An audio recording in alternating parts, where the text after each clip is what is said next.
Good morning, everyone. I'm going to talk here a little bit today about growing potatoes and give you some of my observation regarding growing potatoes. I have recently just put a video this morning on YouTube about digging some potatoes. Dug them yesterday, and it's the 2nd of February down here in Southwest Virginia. So I figured I would go ahead and make this little video and put it on YouTube for you folks and let you know about some of my experiences of growing potatoes and keeping potatoes over winter and keeping them in the ground over winter and so forth. So without further ado, let me go ahead and get into the video. I've been growing potatoes for like 60 plus years. Started off probably over 60 years ago with my family. We had a small farm, and we grew potatoes, and we would dig them throughout the summer and into the fall of the year, and then we'd dig them and put a bunch in the cellar for winter, put them up for winter as much as we could. And they will keep for 2, 3, 4 months over winter. And I'll talk a little bit about that more later on. I've been gardening on my own since I got married, and we started living in a house. So I've been gardening on my own for over 40 years. And I've learned a lot about gardening and various crops, including potatoes. And I grow a lot of corn and grow a lot of beans, green beans, and some peas and peppers and tomatoes and asparagus and some other things, cucumbers and squash. But I also have some greenhouse and horticulture experience. I've worked in several greenhouses, and I've also studied horticulture and studied, of course, in the greenhouse. And I've got a lot of training and a lot of experience and certifications of horticultural certifications. Horticulture, for those of you who don't know, is a Latin word, and it's really just gardening is what horticulture is. It's about growing things. So let me get on to the next little video here. Potatoes. Potatoes have eyes, and if you take a look at a potato, you see little indentations in the potato, and those are potato eyes. A single potato may have 15 or 20 different eyes. But if you leave them in the ground over winter, I've noted that only one eye will really grow from a single potato. Even though a potato may have 15 or 20 eyes, only one eye will grow from and root from a single potato if it's left in the ground over winter, which is interesting. If you leave the potatoes, if you dig the potatoes and put them in a cellar, you may have quite a few sprouts come off of a single potato, but in the ground it seems that only one of the eyes will actually start rooting and developing a sprout. The importance of potatoes as a food source, if you take a look at information on the internet, there was a famine during Ireland. This was back in the 1800s. Caused the population to fall by like 25%. Millions of people died. About 1 million people died in Ireland, and a lot of them moved from Ireland. During the mid-1800s, potato blights occurred in Ireland, and also the potato blight was introduced into Europe and the eastern United States. Today's modern potato types have been developed to be blight resistant, so there's not too much of potato blight that occurs these days. It can still happen, But like I say, the crops are and the varieties we have today have been developed specifically to be somewhat resistant to the blight.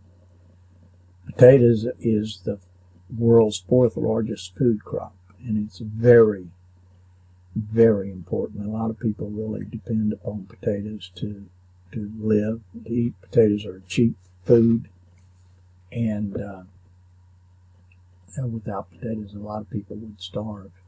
And like I said, 1 million people died in Ireland as a result of the potato blight that occurred during the 1800s.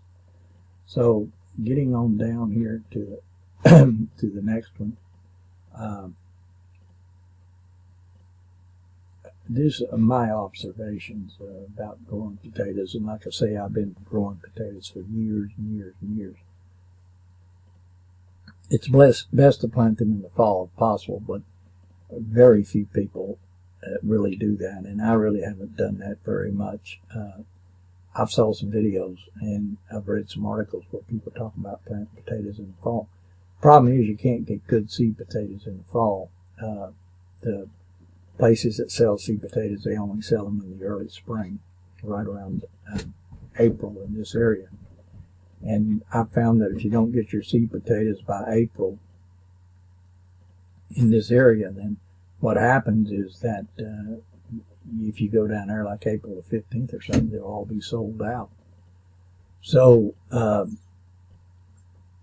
if you want to plant them in the fall and let them grow the root systems over the winter, which is a really good idea, you should really have a good crop if you do that.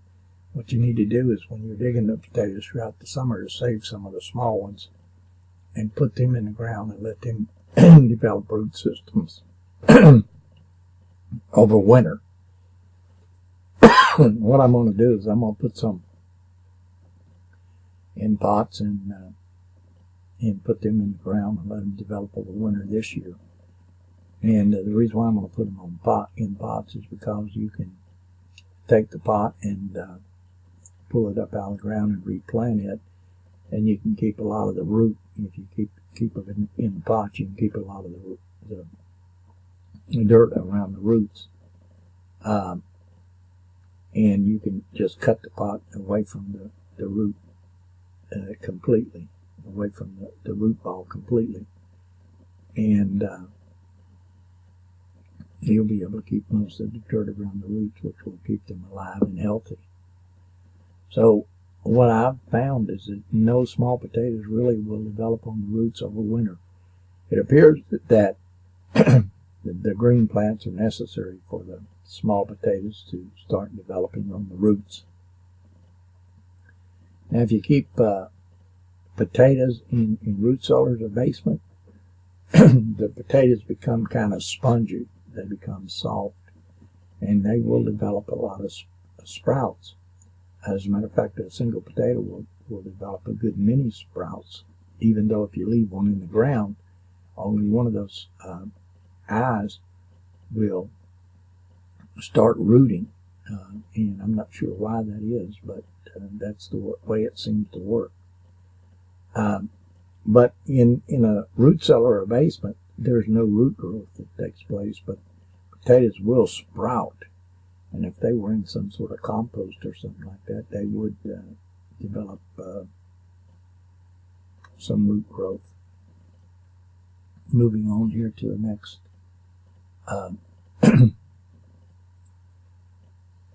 slide, and here's some more of my observations continued. And I could talk about, planting potatoes all day. I'm sure I could really talk a lot about the various varieties of potatoes, and I could spend a lot of time talking about potatoes, but I want to go ahead and get through this video to keep it within limits within a certain amount of period of time. So the root growth will get huge on potatoes if you leave them in the ground over winter, and then you can take and if you got those in pots, you can transplant those into your hills in early spring. You should have a tremendous potato crop, and I plan to do that this year. But you got to remember that you need to cover them over with a lot of dirt. In this particular area down here, if you cover them over with 6 inches of dirt, you should be okay. But in some areas north of here, like up in New York and Michigan, places like that, they probably need to be covered with about 1 foot of dirt. My main problems with digging with potatoes that I've had is not the blight. I think the modern variety of potatoes are pretty much been developed to be resistant to the blight, but my main problem is Colorado potato beetle. You buy good seed potatoes and you put them in the ground. I think some of the beetle eggs or so forth are on the seed potatoes. You just can't get away from that. And when you plant your potato crop, you're going to get Colorado potato beetles. First off, you'll see a few adults. And if you don't get rid of the adults, they're going to lay eggs, and they're going to produce a lot of small ones, and which will develop into adults, and then they'll lay eggs. And if you don't get those, if you don't kill them with spray or get them off the vines, then if you don't do something, your total potato crop will be destroyed, because they will literally eat your potato vines completely up. They will completely destroy your potato crop. I've had that happen to me. I found that the best way to take care of potato beetles is to pick them off by hand.